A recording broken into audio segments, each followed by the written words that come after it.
तो सभी को नमस्कार है, सभी को अभिनंदन है। कैसे हैं सभी लोग? उम्मीद करते हैं कि आप लोग अच्छे हैं और जीवन का आनंद ले रहे हैं। मेरा नाम है विनीत और आप देख रहे हैं हमारा ये यूट्यूब चैनल, जहां पे हम आपको प्रोवाइड करते हैं स्टॉक मार्केट के और एलटीपी कैलकुलेटर के बेसिक टू एडवांस वर्जन के कॉन्सेप्ट, साथ ही साथ मार्केट और एलटीपी कैलकुलेटर का कॉम्बिनेशन बना करके एक अच्छा प्रॉफिटेबल ट्रेड कैसे करेंगे, इसके बारे में हम डिटेल में बात करें। इसी सीरीज में हम अभी अब बात कर रहे हैं कि हम अगर बिजी शेड्यूल में हैं और हमारे पास प्रॉपर समय नहीं होता है, हम एक ऐसे इंसान है जो जॉब से हमें टाइम नहीं मिलता है, हम एक ऐसे इंसान है जो कि जॉब के अब में तो टाइम मिल जाता है, लेकिन मैं ट्रेडिंग करना चाहता हूं इंट्राडे में नहीं, मैं मंथली ट्रेडिंग सेगमेंट में करना चाहता हूं। यानी कि आप कहीं ना कहीं तलाश रहे हैं वो ट्रेडिंग जो कि एक दिन में स्क्वायर अप ना करना पड़े, कम से कम आपको 10 दिन 15 दिन महीने भर का मोहलत लेकर के ट्रेडिंग करना चाहते हैं। मोहलत मतलब कि एक समय लेकर के ट्रेड करना चाहते हैं। तो उस ट्रेड के बारे में बात करेंगे कि वो कौन सा ट्रेड है, कैसी स्ट्रेटजी होगी, कैसे हम उसको एग्जैक्ट तरीके से हम डॉट टू डॉट रिवर्सल लेकर के हम ट्रेड कर पाएंगे, इसके बारे में हम बात कर रहे हैं। यानी कि हम स्विंग ट्रेडिंग और पोजिशनल ट्रेडिंग के बारे में बात कर रहे हैं। तो इस सिलसिले में अभी हमने पिछला वीडियो आपको बताया, इसके बारे में जो बेसिक थ्योरी थी उसके बारे में मैंने बताया। अब मैं डीप में बात करूंगा कि क्या क्या मेन चीजें इसमें जो होती है कॉमन होती है और उसको हमको पर्टिकुलर फॉलो करना ही होता है। नहीं फॉलो करते हैं तो क्यों, क्या उसका इंपैक्ट पड़ता है, फॉलो करते हैं तो क्या इंपैक्ट पड़ता है, साथ ही साथ वो स्ट्रेटजी क्यों बनाई गई है, किस बिहेव पे बनाई है गई है, इसके बारे में हम डिटेल में बात करेंगे। तो चलिए, अभी तक हमारे चैनल को आपने सब्सक्राइब नहीं किया है तो चैनल को सब्सक्राइब कर लीजिए, बेल आइकन प्रेस कर लीजिए, साथ ही साथ डिस्क्रिप्शन बॉक्स में एलटीपी कैलकुलेटर का लिंक आपको मिल जाएगा, वहां से एलटीपी कैलकुलेटर को सब्सक्राइब करना बिल्कुल ना भूलें। हम स्टॉक में बात कर रहे हैं पोजिशनल ट्रेडिंग और साथ ही साथ हम स्विंग ट्रेडिंग कैसे करें, तो इसके बारे में हम देख रहे थे। अभी मैंने क्या किया, पिछले वीडियो में आपको मोटी मोटा तौर पे बताया कि हमें क्या करना होता है। हमें सिर्फ और सिर्फ ओपन इंटरेस्ट को देखना होता है। कोई भी एक स्टॉक ले लीजिए, कोई भी रैंडम एक स्टॉक ले लीजिए। एक्सिस बैंक सामने आ गया, चलिए एक्सिस बैंक का हमारे सामने अभी जस्ट डेटा ओपन होकर के आएगा।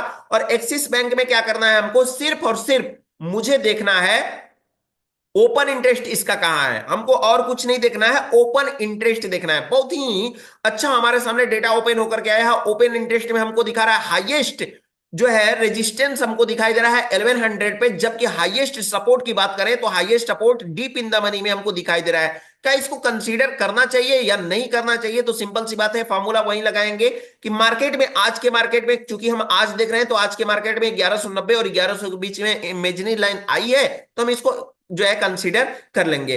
अगर नहीं आई है तो फिर इसको कंसीडर करने की बात नहीं है। लेकिन इसमें क्या क्या जनरली चीजें होती हैं इसको हमको देखने की जरूरत है। सबसे पहले तो मेन चीजें हमको देखना होता है सपोर्ट। सपोर्ट जब हम देखने के लिए जाते हैं तो हमको स्ट्राइक प्राइस आल कर देना है। कुछ सिचुएशन में हमको आल स्ट्राइक प्राइस रखना है और कुछ सिचुएशन में हमको क्या करना है, एटीएम स्ट्राइक प्राइस रखना है। कब? जब आप ओआई टू आई ट्रेडिंग करने जा रहे हैं तब। यानी हम ओआई टू आई ट्रेडिंग के बारे में हम ढेर सारी बातें यहां पे सीखने की कोशिश करेंगे। क्या इसमें जो है एटीएम और आल स्ट्राइक प्राइस दोनों की हमको जरूरत होती है।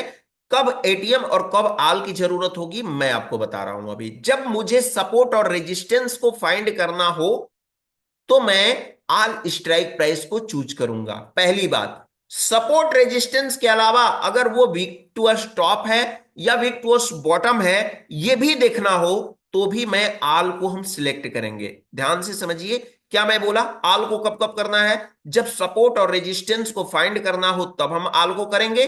और जब हमें क्या करना हो, देखिए अभी मैं इसका इंपैक्ट बताऊंगा कि क्या। और जब हमें इसकी वीकनेस हमें कंसीडर करनी हो तो हमको क्या करना होगा, हमको वीकनेस अगर कंसीडर करनी हो तो मैं आल को हम इसको देखूंगा। अब देखिए मैं यहां पे अगर एटीएम कर देता हूं तो एटीएम में हमको क्या दिखाई दे रहा है, एक ही स्ट्राइक प्राइस 1100 पे हमको रेजिस्टेंस और सपोर्ट हमको दोनों दिखाई दे रहा है। हम यहां पे सिर्फ बात कर रहे हैं ओपन इंटरेस्ट की, वॉल्यूम की बात नहीं करेंगे, ठीक है? क्योंकि महीने जो होता है, वॉल्यूम जो होता है वो डेली जनरेट होता है, जबकि ओपन इंटरेस्ट हमारा कैरी फॉरवर्ड होता है। और चूंकि हम क्या कर रहे हैं, ओवरनाइट ट्रेडिंग कर रहे हैं तो ओवरनाइट का मतलब हो गया आज पोजीशन हमने लिया और इसको आज के बाद कभी भी हमको स्क्वायर अप करना हो तो ओवरनाइट है।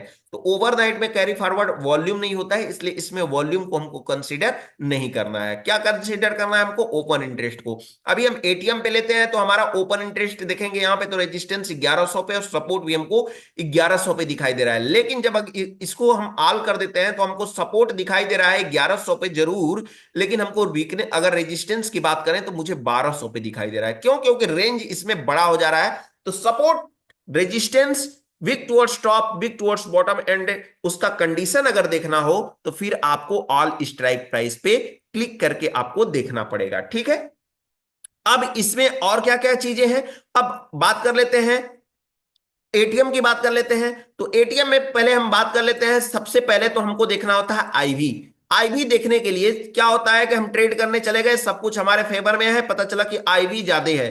तो जब आप पोजिशनल ट्रेडिंग कर रहे हैं, स्विंग ट्रेडिंग कर रहे हैं, तो फिर उसमें आपका क्या होना चाहिए? आईवी 40 से ज्यादा नहीं होना चाहिए। ध्यान से समझिएगा मेरी बात कि आईवी आपका 40 से ज्यादा नहीं होना चाहिए। ठीक है, और सबसे जो जरूरी बात है वो कॉल साइड के और पुट साइड के दोनों साइड में जो स्टार्टिंग का आउट ऑफ द मनी है, first out of the money, first out of the money कौन सा हो गया? आपको टिक लगा करके मैं बता दूं कि first out of the money कौन सा हो गया। अगर मैं कॉल साइड की बात करता हूं तो आउट ऑफ द मनी हमारा कौन सा हो गया? First out of the money ये वाला हो गया बॉक्स। ठीक है, और मैं अगर पुट साइड की मैं बात करूं तो first out of the money हमारा ये वाला बॉक्स हो गया। इन बॉक्स में एक चीज नहीं होना चाहिए। क्या नहीं होना चाहिए? उस चीज को हम दिखा रहे हैं आपको। ये रिवर्सल हटा दीजिए, यहां पे जीरो नहीं होनी चाहिए। यानी कि first out of the money वाले बॉक्स में जीरो नहीं होना चाहिए। दोनों में से अगर आप ले रहे हैं कुछ भी, अगर कॉल बाय कर रहे हैं आप पुट भी बाय कर रहे हैं, कॉल बाय कर रहे हैं तो कॉल को देख लीजिए, पुट बाय कर रहे हैं तो पुट को देख लीजिए। यानी कि एट द मनी वाले बॉक्स में हमारा क्या होना चाहिए? एट द मनी के आसपास जीरो नहीं होना चाहिए।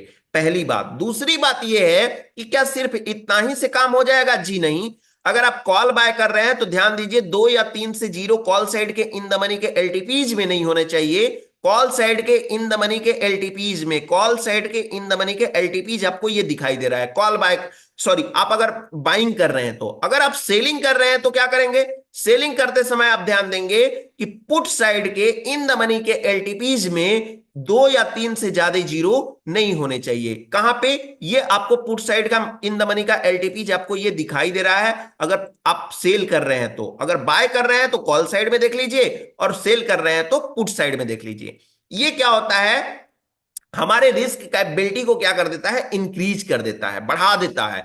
यही जस्ट अपोजिट अगर हो जाए तो, अगर हम कॉल बाय, अगर हम बाइंग कर रहे हैं, अगर हम बाइंग कर रहे हैं और मुझे क्या दिखाई दे दे? बाइंग करते समय पुट साइड के इन द मनी के एलटीपीज में जितना ज्यादा जीरो हमारे फेवर में उतना ज्यादा मार्केट। अगर यही हम सेलिंग कर रहे हैं और सेलिंग करते समय अगर हम बात करें तो सेलिंग करते समय चूंकि मार्केट में क्या कर रहे हैं? हम सेलिंग कर रहे हैं तो हम क्या करेंगे? टॉप से बिकवाली करेंगे। तो टॉप से बिकवाली करते समय अगर हम हमारे जो है एलटीपीज में यहां पे अगर हमको जीरो दिखाई दे दे तो फिर क्या होगा? यहां पे अगर जितना ज्यादा जीरो होगा मार्केट हमारे फेवर में चलता रहेगा। मार्केट क्या करेगा? हमारे फेवर में रहेगा। इस बात को आपको याद रखना है। तो आईवी के बारे में भी समझ गए। अब एक क्वेश्चन जनरली उठता है, देखिए मैं ये टॉपिक रखा हूं आपको थ्योरी नहीं समझाने के लिए। थ्योरी के लिए तो ऑलरेडी मेरी वीडियो हो चुकी है, मैं उसके पीछे वजह समझाने के लिए बोल रहा हूं। डाउट लेकर के ये वीडियो आपको डाउट के जो है कंप्लीट करता चलेगा, डाउट आपका क्लियर करता चलेगा। जनरली आपके माइंड में क्वेश्चन आता है कि हमारा आईवी कहां से लेके कहां तक 40 नहीं होना चाहिए। तो आप जो है ध्यान दें कि हमारे एट द मनी के आसपास की आईवी हमारे 40 से ज्यादा नहीं होनी चाहिए, 40 से ज्यादा नहीं होनी चाहिए। ठीक है, अब इसके बाद में इसमें जो है जब हम ट्रेड करते हैं, कोई भी हम स्टॉक में लेकर के हम ट्रेड करना स्टार्ट करते हैं, बाय और सेल करते हैं, तो उसमें एक चीज सबसे जरूरी जो होती है जिसके जो कि कोर है एलटीपी कैलकुलेटर का, वो आपको फॉलो करना ही है। आप उसको, उसके बिना आप प्रॉफिट बना ही नहीं सकते। वो क्या है?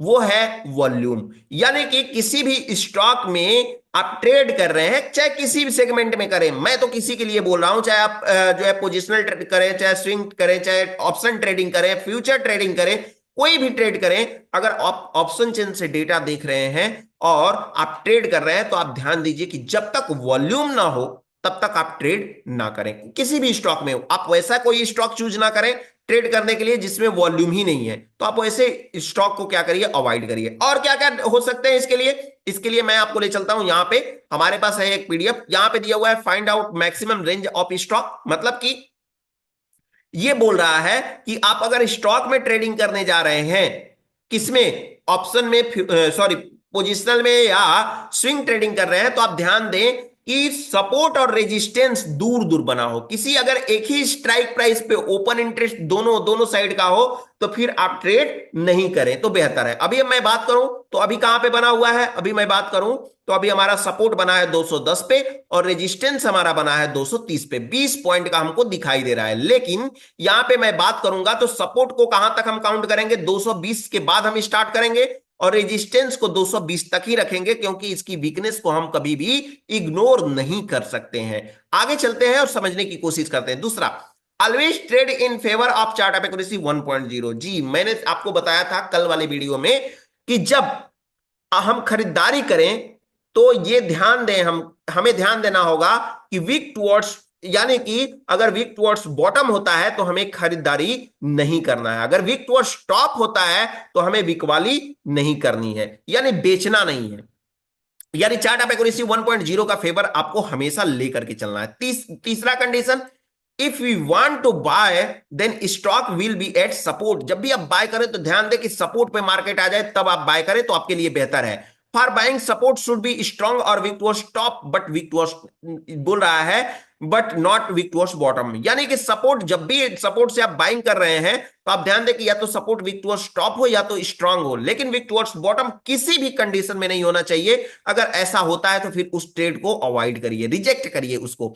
पांचवा बोल रहा है कि रेजिस्टेंस विल बी स्ट्रांग और weak towards top but not weak towards bottom. अगर आप क्या कर रहे हैं, बाइंग कर रहे हैं, तो ये भी आप ध्यान दें सपोर्ट के साथ साथ कि रेजिस्टेंस भी या तो वीक टुवर्ड्स टॉप हो या स्ट्रांग हो या फिर वीक टुवर्ड्स बॉटम ना हो, इतना ध्यान देना है। If you want to sell, अगर स्टॉक को आप सेल करना चाहते हैं रेजिस्टेंस से करें। कहां से करेंगे, रेजिस्टेंस से, टॉप से वीक वाली करें, बीच से नहीं करें। अगर बेचने जा रहे हैं आप तो आपको ध्यान देना है, सातवां नंबर सिनेरियो बोल रहा है कि रेजिस्टेंस या तो स्ट्रांग होना चाहिए या तो वीक टुवर्ड्स बॉटम होना चाहिए, लेकिन वीक टुवर्ड्स टॉप नहीं होना चाहिए, जैसा कि मैंने अभी आपको बताया। फिर इसके बाद अगर सपोर्ट की बात करते हैं, अगर बेचने जा रहे हैं और सपोर्ट पे आपको देखा जाए सपोर्ट कैसा होना चाहिए, तो सपोर्ट या तो स्ट्रांग हो, वीक टुवर्ड्स बॉटम हो, या तो वीक टुवर्ड्स टॉप नहीं होना चाहिए। ठीक है। आईवी के लिए मैंने बताया कि IV must be less than 40 और फॉर कैश और फ्यूचर, कैश और फ्यूचर में करने के लिए 40 चाहिए, जबकि ऑप्शन ट्रेडिंग करने के लिए 30 चाहिए होता है, ऑलरेडी मैंने आपको बताया है ना। Zero is most important for rally and also most dangerous. जी हाँ, अभी मैंने आपको बताया कि ये जो है जीरो जो होता है वो आपको रैली दे सकता है या फिर आपके लिए डेंजरस हो सकता है। आप अगर बाइंग कर रहे हैं, कॉल साइड में एलटीपी है तो डेंजरस है, लेकिन आप बाइंग कर रहे हैं पुट साइड में जीरो है तो आपके लिए रैली स्टॉक हो सकता है। अगर यही आप सेलिंग कर रहे हैं और पुट साइड के इन द मनी के एलटीपीज में जीरो है तो डेंजरस है आपके लिए। अगर यही आप कॉल बाय सेल कर रहे हैं और कॉल साइड के इन द मनी के एलटीपीज में जीरो है तो आपके लिए रैली हो सकता है, इतना आपको ध्यान दीजिएगा। अपोजिट साइड में जीरो अगर है तो फिर रैली हो जाएगा आपके लिए। 10वां scenario, zero as most important for rally and also most dangerous. 11वां सिनेरियो क्या है, for buying if call side in the money, यानी कि कॉल, अगर आप बाइंग कर रहे हैं तो कॉल साइड के इन द मनी के एलटीपीज में 2 से ज्यादा जीरो नहीं होना चाहिए। अगर आप सेल कर रहे हैं तो पुट साइड के इन द मनी के एलटीपीज में जो 2 से ज्यादा जीरो नहीं होना चाहिए। इन द मनी के एलटीपीज में मैं बोल रहा हूं, ध्यान से समझिएगा बात को। हाँ, बोल रहा है कि अगर आप जो है बाइंग कर रहे हैं और पुट साइड के इन द मनी के एलटीपीज है जीरो है तो बहुत बढ़िया है आपके लिए। अगर आप सेल कर रहे हैं, अगर आप सेल कर रहे हैं कॉल साइड के इन द मनी के एलटीपी में इन द मनी के जो है एलटीपीज में जीरो है, दो से ज्यादा, तो आपके लिए बहुत ज्यादा प्रॉफिटेबल हो जाएगा और रैली मिलने के चांसेस हो सकते हैं। 15वां, ऑलवेज चेक हिस्टोरिकल डेटा। जी हाँ, बिल्कुल, ये मत सोचिए कि हमको हिस्टोरिकल डेटा चेक नहीं करना है। अब आप ये समझ रहे हैं कि सपोर्ट आपको दिखाई दे रहा है यहां पे, ये वीक टुवर्ड्स टॉप है, रेजिस्टेंस आपको दिखाई दे रहा है यहां पे, ये यहां पे वीक टुवर्ड्स बॉटम आपको दिखाई दे रहा है। तो हो सकता है कि आपको देखना ये हो सकता है कि सपोर्ट हमारा क्या हुआ हो, 220 से 210 पे चला गया हो, शिफ्ट हो गया हो, तो इस कैसे पता चलेगा? या तो हमें इंट्राडे कुंडली देखने की जरूरत होगी अगर आज का डेटा होगा तो, नहीं तो अगर पहले का डेटा है तो फिर हमको हिस्टोरिकल डेटा में जाकर के चेक करना होगा, और हिस्टोरिकल डेटा को बिना चेक किए हम कभी भी काम नहीं कर सकते हैं। इवन इलेक्शन भी होता है तो डेटा एनालिसिस्ट होते हैं जो कि प्रिडिक्ट करते हैं कि किस राज्य में कितने जाति के कितने वोट मिले थे, तो उसके प्रिडिक्शन के आधार पे एक अच्छा जो है क्या किया जाता है, इलेक्शन लड़ा जाता है, आपको पता होगा। यानी कि डेटा मोस्ट इंपॉर्टेंट होता है, और ये जो है हिस्टोरिकल डेटा जो है हमें अच्छे से आनी ही चाहिए। चलिए इसके बाद 16 नंबर में, trade only one for diver trade only for one divergence. जब भी आप ट्रेड करें तो एज आप बिगिनर हैं तो मैं आपको रिकमेंड यही करूंगा कि एक डाइवर्जन के लिए ट्रेड करें, ज्यादा बड़ा ट्रेड करने के चक्कर में ना पड़े तो आपके लिए बेहतर है। ठीक है, इसके बाद में हाँ दूसरी चीज, एसएल ऑलवेज मेंशन करें। एक डाइवर्जन का एसएल आपको मेंशन करना चाहिए। अगर आप सेफ अभी बिगिनर ट्रेडर हैं तो जरूर मेंशन करिए। साथ ही साथ for buying entry -1 divergence will be SL. जी हाँ, अगर आप जो है अब अगर आप बाइंग कर रहे हैं तो -1 जो है आपका सपोर्ट -1 वो एसएल होगा। अगर आप सेल कर रहे हैं तो +1 आपका जो होगा वो क्या होगा, +1 आपका एसएल होगा। जैसे आप यहां से बाइंग करना चाहते हैं तो आपका यहां पे जो होगा ये एसएल होगा। इसी तरह से आप सेल करना चाहते हैं, आप यहां पे बाइंग कर रहे हैं तो ये आपका एसएल होगा, और आप अगर यहां पे सेल करना चाहते हैं तो आपका ये वाला एक स्ट्राइक प्राइस ऊपर वाला क्या होगा, ये होगा आपका एसएल होगा। Trade in cash, future and option. Trade करना है, ट्रेड करिए कैश में, फ्यूचर में और ऑप्शन में कर सकते हैं। ऑप्शन के लिए मैं ज्यादा रिकमेंड नहीं करूंगा, आप अगर हो सके तो कैश में ट्रेड करें तो आपके लिए बेहतर है। For option strike price selection will be ATM और फर्स्ट ओटीएम। अगर आप ऑप्शन में ट्रेड कर रहे हैं तो आपको स्ट्राइक प्राइस कौन सी सिलेक्ट करनी है, एटीएम या फर्स्ट ओटीएम। एटीएम, एटीएम का मतलब क्या होता है, एटीएम का मतलब बताइए, एटीएम क्या होता है चैट बॉक्स में मुझे लिख करके बताइए। मुझे लगता है कि यहाँ पे 75% लोग ऐसे भी होंगे जो कि एटीएम का जो है एटीएम को परफेक्ट तरीके से नहीं बताएंगे। अगर आप परफेक्ट तरीके से बताएंगे, अगर आप परफेक्ट तरीके से एटीएम को बताएंगे कि एटीएम क्या होता है, तो मैं आपको आपके ट्वीट आपके जो है चैट को पूरी तरह से लाइक करूंगा, हाईलाइट करूंगा। अगर आपका आंसर गलत हुआ तो सिर्फ लाइक करके उसको छोड़ दूंगा। तो आप चाहते हैं कि आपको हाईलाइट करूं मैं, तो आप मुझे लिख करके बताइए कि एटीएम क्या होता है, ऐड द मनी क्या होता है। इसको जो है प्रॉपर तरीके से एक लाइन में लिख करके मुझे बताइए एटीएम क्या होता है। ठीक है, कहां पे होता है मैं नहीं पूछा हूं, मैं सिर्फ ये पूछा हूं कि एटीएम क्या होता है। चलिए आगे देखते हैं, आप समझने की कोशिश करते हैं कि एटीएम क्या, ओके एटीएम या फर्स्ट ओटीएम को हमको क्या करना है, ऑप्शन में ट्रेड करते समय बाय करना है। बहुत सारे लोग पूछते हैं कि कौन सा हम स्ट्राइक प्राइस बाय करें, तो आप ध्यान से देख लीजिए, या तो आपको एटीएम बाय करना है या तो फर्स्ट ओटीएम आपको बाय करना है। ट्रेड करना है इन वॉल्यूम वाले स्टॉक में। जब भी आप ट्रेड करें तो ये इतना ध्यान दें कि वो वॉल्यूम वाला स्टॉक हो, ये नहीं कि उसमें 2 4 5 10 की वॉल्यूम बन रही है तो उसमें हम ट्रेड कर लें, जी नहीं, उस वैसा नहीं। और वॉल्यूम का मतलब ये भी नहीं है कि पूरे हमारे जो है जो भी हमारे स्टॉक्स हैं उसमें सारे के सारे वॉल्यूम मिलेंगे आपको। तो देखिए यहाँ पे वॉल्यूम की बात करते हैं तो 4 है, 23 है, 15 है, इसमें 0 है, 16 है, 286 है, 20 है। अगर मुझे बाय करने के लिए प्रीफर किया जाए तो मैं बिल्कुल बाय कर लूंगा, जबकि यहाँ पे 0 भी है। तो नहीं, जो हमारा एट द मनी के आस पास में यानी इमेजिन लाइन के आसपास में जो भी हमारे हैं, तो इमेजिन लाइन के आसपास में जो भी हमारे जो इमेजिन लाइन के आसपास में जो भी वॉल्यूम हमको 2 4 5 स्ट्राइक प्राइस ऊपर या नीचे हैं, तो फिर उसी को हम क्या बोलेंगे, उसमें वॉल्यूम ज्यादा है, ठीक ठाक है, तो फिर वो वॉल्यूम वाले स्टॉक हो जाते हैं। अब आप बोलेंगे कि एटीएम का मतलब ये हुआ कि इमेजिन लाइन के आसपास। जी हाँ, इमेजिन लाइन के आसपास तो हो गया, लेकिन आपका इसका आंसर आपको एग्जैक्ट तरीके से देना है कि एटीएम होता क्या है। चलिए इसके बाद में हम आगे चलते हैं और समझने की कोशिश करते हैं 23 नंबर के बाद। 23 नंबर में, इफ स्टॉक लुक इन जब भी आप क्या करें, if stocks look like in bullish pressure,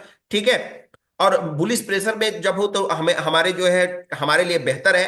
साथ ही साथ then never try to sell, अगर sell that stock only find bottom US -1। अगर मार्केट अगर बुलिश प्रेशर में दिखाई दे रहा है कि बुलिश प्रेशर है, तो उस सिचुएशन में आपको बॉटम का वेट करना है, न कि आप वहां के जो है बुलिश मार्केट में जाकर के सेल कर बैठे। ठीक है, अगर मार्केट अगर दिख रहा है बेरिश प्रेशर दिखाई दे रहा है, तो आप एक्सटेंशन ऑफ रेजिस्टेंस और एक्सटेंशन ऑफ रेजिस्टेंस +1 का वेट करें, ना कि आप जहां से मिल गया वहीं से खरीदारी कर ले। नहीं, सेल करना है तो आपको ध्यान देना है, टॉप का वेट करना है।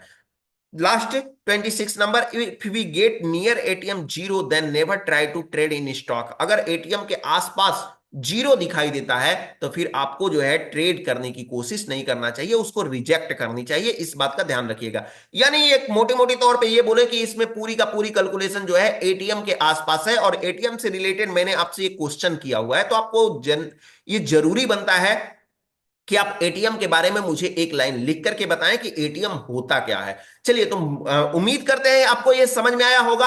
अगर आपको फिर भी अगर समझ में नहीं आया है, या फिर आपको ये मेरा जो है स्क्रीनशॉट चाहिए, ये वाला स्क्रीनशॉट आपको चाहिए, तो हमारे जो है डिस्क्रिप्शन बॉक्स में, ये इसी डिस्क्रिप्शन बॉक्स में हमारे एक्स का लिंक आपको मिल जाएगा। एक्स के लिंक में जाइए वहां पे, और वहां पे जाकर के इसको सब्सक्राइब कर लीजिए, क्योंकि यहाँ पे जो है पूरी की पूरी इमेजिनरी, इसमें आपको 4 मैजिकल लाइन डेली के डेली मैं देता रहता हूं, और जितने भी क्लास से रिलेटेड थ्योरेटिकल चीजें हैं, देखिए मैं थ्योरेटिकल चीजों को यहाँ पे देता रहता हूं, तो आप जाकर के यहाँ पे एक बार में सिलेक्ट करके और यहाँ से डाउनलोड करके रख सकते हैं, चाहे ये सब चीजें क्यों ना हो, ये मार्केट का रेंज भी क्यों ना हो, ये सब सारी चीजें आपको यहीं पे मिल जाएगी, तो आप जाकर के वहां से बिल्कुल डाउनलोड कर सकते हैं, और करके प्रॉपर तरीके से नोट्स बना करके प्रिंट निकाल करके उसको सामने रख सकते हैं। अब चार्ट आप ओआई टू वाई ट्रेडिंग आपकी मोटी मोटी तौर पे यही है, जब प्रैक्टिस करेंगे तो और भी ज्यादा क्लियरिटी आएगी। अब आप मुझे कमेंट बॉक्स में करके बताएं, मैसेज करें और बताएं कि अभी आपकी डाउट क्या रह गई है, उसके बारे में मुझे कमेंट बॉक्स में बताएं। अगर मुझे जेन्युइन लगा, या फिर बहुत सारे लोगों का क्वेश्चन रहा अलग अलग टॉपिक पे, जैसे किसी का वॉल्यूम पे टॉपिक हो गया, किसी का ओपन इंटरेस्ट पे हो गया, किसी का जो है रिवर्सल पे हो गया, किसी का एसएल पे हो गया, किसी का टारगेट पे हो गया, तो मैं क्या करूंगा, सारी चीजों को एक जो है वीडियो में लेकर आऊंगा, और खटाखट एक एक चीजों पे 2-2 मिनट का डिस्क्रिप्शन बना करके लेकर के चलाऊंगा, और आपको प्रॉपर तरीके से आपके डाउट भी क्लियर के जो है कट टू कट क्लियर मिल जाएंगे। तो उम्मीद करते हैं कि ये क्लास आपको बेहतरीन समझ में आया होगा, आपने बहुत सारी चीजों को समझा होगा, बहुत सारी चीजों को देखा होगा, नई चीजें मिली होंगी या फिर रिपीटेबल चीजें मिली होंगी, तो आपके माइंड में थोड़ा सा और भी ज्यादा वो जो है परफेक्ट तरीके से आई होंगी। तो उम्मीद करते हैं कि एक एक चीज आपको परफेक्ट तरीके से समझ में आई होगी। फिलहाल आज के लिए इतना ही, फिर मिलेंगे हम आपसे एक नए टॉपिक के साथ कल के वीडियो में। तब तक के लिए आप सभी लोगों को हमारे तरफ से नमस्कार।